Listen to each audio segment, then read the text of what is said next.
Hello, everyone. This is Adam Meister, the Bitcoin Meister, the Disrupt Meister. Welcome to the One Bitcoin Show. Today is May the 24th, 2018. Strong hand, long-term thinking, unconfiscatable, deferral of gratification.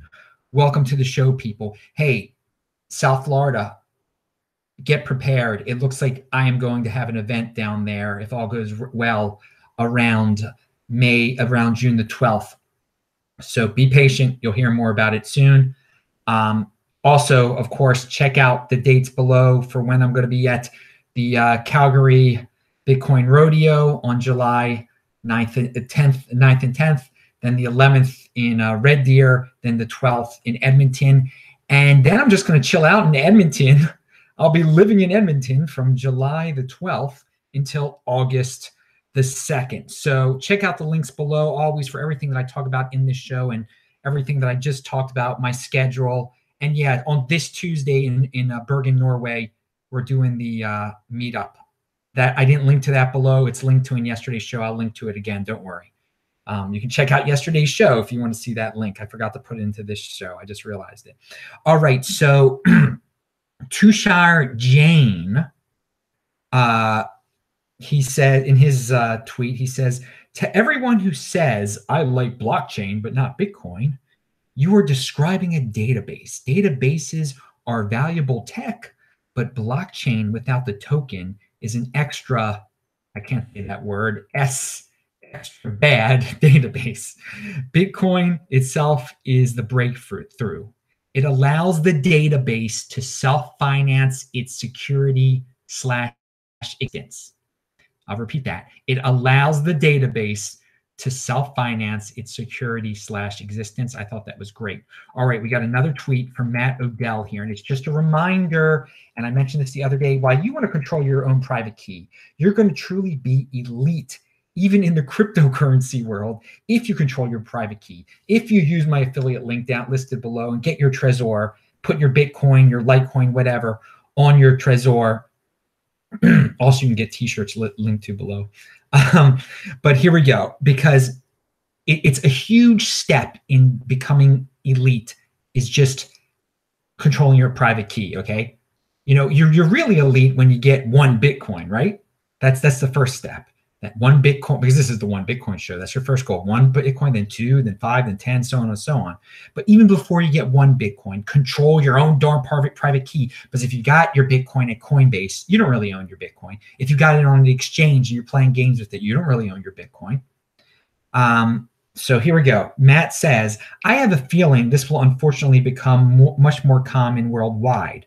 We already see Circle and Robinhood opting for the full custodial route without any option to withdraw your Bitcoin to a wallet you control. Plan accordingly. And he was commenting on this from Ayuk Pendlov.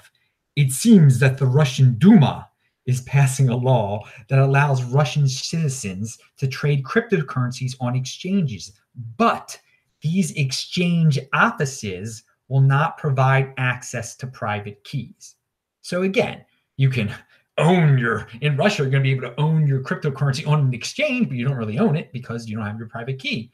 So again, Matt is, I see this coming too. There'll be another influx into cryptocurrency. Obviously, the baby boomers, the millionaires who just want one Bitcoin but don't want to learn about the technicalities behind it, they'll opt for these custodial companies that'll just store their Bitcoin for them. But when they want to get their Bitcoin out, they're going to have to sell. You cannot withdraw. He says you can't withdraw from a Circle or Robinhood. You can only withdraw your fiat from there. You have to sell. That's not cool. Who cares about fiat, dude? You want to control your own Bitcoin. One Bitcoin equals one Bitcoin. You want it in your possession so you're able to go wherever with it. And if there's a lot, you don't really own it if you don't have your private key. I was about to say there's a lot more freedom when you control your private key, of course. There's no freedom without your Bitcoin. If you don't really own your Bitcoin, you don't have the freedom that Bitcoin provides. So pound that like button, everybody. Check out the links below.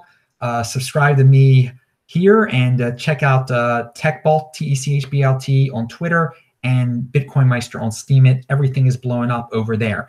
Now, oh my God, I learned, speaking of Twitter, and I retweeted this, and this is just why you should be following me on Twitter, why you should be in crypto Twitter to begin with, and just studying it, learning it.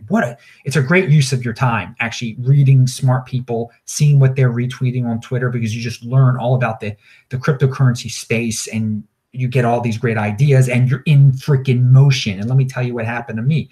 So I see this post about this by this guy, Steve Barbour, and I see the guy actually follows me, and he's in Alberta, coincidentally. And here's his tweet. And he has a picture of this. Okay, what mining you got to check this out, and it's linked to below. What mining Bitcoin on an oil well using wasted natural gas looks like. And he shows a picture of it. Looks like it's on some cold prairie somewhere, an old well being used to mine Bitcoin, apparently. And then there's another quote he shares. Bitcoin is the best machine for energy optimization ever built. And he's quoting a guy, M. Wilcox there, he says. The hash gen pictured, I guess that's what he calls that contraption. The hash gen pictured is an embodiment of this truth. People may not realize it, but Bitcoin mining is going to transform the oil and gas industry, dramatically reducing wasted emissions. So he's using wasted natural gas to fuel this Bitcoin miner. And so check out this entire thread that this dude has, Steve Barbour. So here I also linked to his the company Upstream Data Inc. I linked to their Twitter also, and I immediately DM'd him. And he actually is going to be at the Bitcoin rodeo in attendance. I hope he can. I said you should speak at this event. You've got such an awesome idea. So I'm going to meet this dude at the Bitcoin rodeo in Calgary. I hope to see all of you there, all you people in Alberta. It's going to be a great event. Bitcoin Benny's going to be speaking there. Vortex is going to be speaking there. Francis Poulot is going to be speaking there. Who am I forgetting? What's his face from Toronto is going to be speaking there. I can't think of his name now. But yeah, where was I going with this? No. So yeah, in motion, this dude, he's got a great idea, and hopefully I'll get him on the show too. Okay. So there's also a tweet out there by Alistair Milne showing a photo of Dubai in 1991 when it was just basically a desert. And now it's got all these huge skyscrapers in it. And he says the discovery of commodity reserves, oil, minerals, etc., change the fortunes of nation states forever. Which countries will be first use Bitcoin to do the same, i.e. mining / buying it? And so the basic question is, which country will be the Dubai of Bitcoin? And well, I phrased it that way, and I never really had heard it that way before. But I've said over the years, how Vinnie Lingham always said, there's going to be some country that is going to buy up a bunch of Bitcoin before anybody else, and it's going to start a war, not a war, a battle between countries who can get the most Bitcoin. And whoever does it first and gets the most of it, I mean, they're going to become the Dubai of Bitcoin. They're going to be able to transform, and maybe they'll be set up. Maybe one will be able to do it by becoming the mining country of Bitcoin also. But they're going to look like a freaking desert, or maybe they're going to look like a snowy prairie right now. But what was it? What was the difference between 1991 in 27 years? Or probably less than that. In 20 years, they might look like Dubai. Think about it. It's a powerful picture that's tweeted out there by Alistair Milne. All right, a buddy from Tawanda Kembo's crew in Zimbabwe put my name out in a tweet, and there was a picture of all of Tawanda and his buddies standing in front of some government type of building where they must have just testified, or who knows, in Zimbabwe. And the guy says the Royal Bank of Zimbabwe ban on cryptos is lifted by the High Court. So that's good to know that now the country of Zimbabwe is not known for their wise political decisions. And when Mugabe was still in charge, they said cryptos were illegal, or basically said it. Well, now they've clarified that the ban on cryptos is lifted by the High Court. And right after I got that notification from one, all those guys are awesome over there. I've met them all. I met some in South Africa. I met some in Zimbabwe. After I got that notification on Twitter, I see that there's an article about it. I linked to that also. I don't know how reliable that source is, but hey, whatever. If you want to read more about it, and we all on this channel, since we've got guys on the ground in Zimbabwe, since we've got Tawanda, all of you are familiar with Tawanda Kembo, you long-time visitors and viewers of this channel. Hopefully he'll be back on. You know that we're very proud to have on-the-ground people in this country to tell what's really going on, and we all have an interest in Zimbabwe here. And yeah, I obviously have I've been to Zimbabwe. It was good. It was a good, definitely an experience that I'll never forget. And it's countries like this we hear about that, where Bitcoin's going to be so big. Oh, it's going to be huge. Well, it's not that fast of a process all the time. Sometimes, you gotta deal with the government, but today the government made an okay move. So that's nice to know. The guys at Brhodium contacted me with a little update. They say for those eager to follow Brhodium's journey to the launch pad, we have decided to share our platform issues list so that you can see real progress being made every day. Okay, so I linked to that below. You can see that. So thanks for being open, Brhodium dude. You're a crypto dividend of Bitcoin that a lot of us signed up for the airdrop a few months ago. And so we're looking forward to it because we're going to get it for free. And we want it to do well. And we want to know about your progress. Take your time. Don't have any drama like some of these crypto dividends have fallen into. Oh, my God. But they're doing a good job not having any drama. So that's good to know. And they're being open. So that's awesome also. So I'm watching Stefan Molyneux today.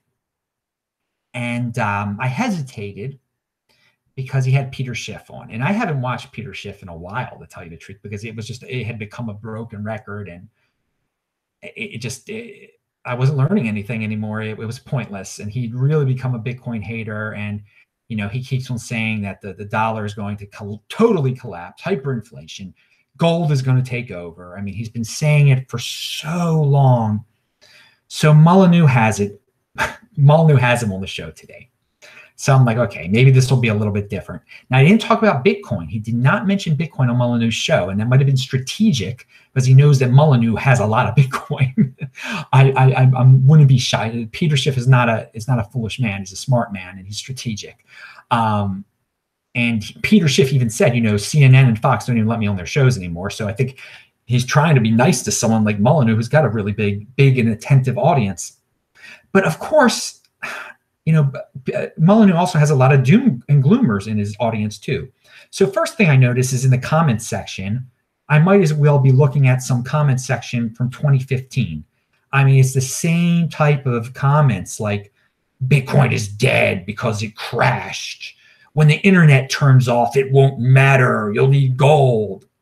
I mean, and okay, so Peter Schiff didn't say that. It's just those are the commentators. And it was just a reminder about how many people are stuck in the doom and gloom, the doom, PORN, as I say. I mean, they don't want to progress. They don't want to be in motion. And Peter Schiff is not a person that's in motion either. He's stuck. He's stuck and stubborn on this gold thing. And of course, it's very profitable. I mean, it's his business. He doesn't want to change. He's had the opportunity. He could change. He's a wealthy man. He structured his wealth properly. He lives in Puerto Rico. He could investigate Bitcoin. He could become Andy Hoffman used to be huge into gold, and he became huge into Bitcoin. Peter Schiff easily could have done the same thing. He does not do the same thing. He's not in motion. He's very stubborn. And then one of the comments that just really sums up Peter Schiff fans and Peter Schiff and the whole doom, all the doom people. This comment I read: I pray for a giant crash every day.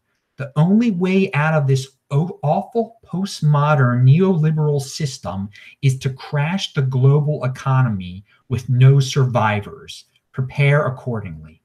Okay, I mean, that is such doom. That is just like a dude wanting the worst thing possible to happen. What? No, that is not what is necessary. if you want to, a giant crash isn't going to end all this. If you want to better yourself, get into Bitcoin. You want to bring everybody down to your own depressed level. You want all the people you see living it up off of government money, you want them all punished. You want everything to fall apart. You're not going to do anything to change your own life to make it better. You just want the whole doom for the whole world to bring them down to your level because it's not fair. Well, guess what? Life isn't fair, but you can take personal responsibility. That's the new counterculture, not the end of the freaking world. Take personal responsibility, learn about Bitcoin, get into cryptocurrency, get away from this depressing mindset where you're praying for a catastrophe. And these guys that pray for the catastrophe, they wouldn't survive it at all. How have they prepared physically? If they can't, can they run a mile? Are they healthy? What if they couldn't go to their doctor anymore? Would they be able to stay alive without the drugs that they're prescribed? Who knows? Who knows? This is the thing. The welfare dollar is it's sustainable because people out there in the United States of America, they don't mind being on welfare. They don't mind being on food stamps. They don't mind living off the government. You know what? And that supports the dollar. That is like the basis of people say it's and I've done shows about this before. People say it's the petrodollar. No, it's the welfare dollar. And it's working fine. I know, again, it's not good. It's not fair that people are stealing from me through taxes and inflation to support these welfare moms living it up. And again, it's, single mother families head by a woman. They don't care. They don't have the pride of wanting a job or anything. And they're totally satisfied getting their dollars. They don't care that they're being inflated away. You don't have to be in that world though, dudes. You don't have to be, you can be bitter and be in that world, or you can just get into the Bitcoin world, into the overlay, as I say, on my Saturday shows. Go to my Saturday shows. I talk more about this on the Saturday shows. But again, you can get caught up in the doom, in the bad mindset, or you can take personal responsibility and just change yourself. Get into Bitcoin, get away. Don't stop watching Peter Schiff. Stop watching Greg Hunter and just the people that are saying it's all going to end when it hasn't ended yet. And you've just been what's going to happen in 10 years? You've waited for the end and you haven't bettered yourself. You're still in the same situation as you were 20 years ago. No, that's it. A lot of us, we watched these kind of shows for 5 years ago and we were like, okay, so how do we change this? How do we avoid bad things happening to us? Let's get into Bitcoin. We practice what we preach and now we're happy. We have our Bitcoin and this is just such a revolution. Look at what I talked about earlier in the show. A dude in freaking the plains of Alberta mining Bitcoin off of wasted gas. It's everything's changing out there. So you can be stuck in the gold complainers world, or you can come into the new world. It's your choice, personal responsibility. I'm just saying that, watching Peter Schiff is just a reminder. There are always going to be so many people that are going to be in his mindset and much, much worse than him. Because again, Peter Schiff, he makes money off of his mindset at this point. He's already wealthy. He is a very smart man. He's planned accordingly. He lives in Puerto Rico. He can complain all he wants. He gets paid to complain now, basically. All those followers who've been waiting for the hyperinflation for 20 years, they're not as well off as him. And if they keep on waiting and do nothing and aren't in motion, they're going to have to deal with the consequences. Okay. All right. And then some people don't like having happy lives. I like having happy lives. I like innovation. I like being in motion. I've got a lot of energy and I encourage other people to be healthy like that also. I think it's very healthy. All right. So what here is a Reddit, the Bprivate had a chat the other, I think 24 hours ago or less than 24 hours ago. Hey, I'm doing this show earlier than I usually do. This is great. I'm getting this out of the way because remember tomorrow, Eastern time, 11 a.m. Eastern time tomorrow is This Week in Bitcoin. We're going to get to that in a second. But Bprivate, I linked to their update. They had a chat. It explains some of the drama. I guess I didn't have time to watch it all. I had another guy summarize it for me. I'm not keen on any of this drama stuff, but I know a lot of. Don't waste your time too much, but they explain a lot of things in it probably. Now, speaking about drama, there's a lot of mention about McAfee, John McAfee, however you say his name. He has been posting positive tweets about Bprivate, apparently. I don't follow the guy. Actually, when I see his name, I just try to ignore anything that's after it. But I keep on seeing it mentioned with Bprivate, so I've dug a little bit. And he keeps on saying things about it. And I think he might have said something that even pumped the price today in terms of dollars. And, you know, he's free to be a fan of anything he wants to. But then I see people who are like, well, you should McAfee should be on the official Bprivate team, or he should control Bprivate. Well, let me tell you something. To get him on the official Bprivate team isn't free. It is not free. I think he's got to get paid, and it's not free of collateral damage either, okay? My advice to anyone who wants him part of the team or wants him in charge, you know, it's a few steps too many there. Let him be the world's biggest Bprivate fan out there. But to get him involved, being a fan and being part of management are two completely different things. I wouldn't want that guy to be a part of your management, okay? It does not seem like there might be a temporary reward, but the long term, it might be pretty bad. You got to think long term, people. But having him as the world's biggest fan, let him be the world's biggest fan, and do what he wants to do. But going back to crypto dividends and Bprivate, what I really like about it are the smart developers that get involved in these projects sometimes, not all the time, sometimes. And this guy Chris is going to be on the show, on the This Week in Bitcoin show tomorrow, along with Ken Bozak and J.W. Weatherman, okay? They're going to be on 11 a.m. Eastern time right here on this channel. And, Chris is, I'll ask him some Bprivate questions. Just he's the guy who's tried to create technical ways to get you to be able to store your Bprivate on Trezor and Ledger Nano, which are huge steps. Maybe he's even working on a splitting tool. I don't know. He's a smart dude. No drama with this dude, and that's what I like. That's what I want when I'm talking about Bprivate or any of these. I don't want to be talking about he said this, she said this, they said this person's going to, this person lied. No, come on. We're grown-ups here. We're talking about value and money. We want serious developers and we want serious progress. So Chris is going to be on the show tomorrow, and maybe you guys can ask questions in the chat and everything. Anyway, I'm looking forward to it. I will see all of you at 11 a.m. on this channel, 11 a.m. Eastern time. What is that, 4 p.m. in London?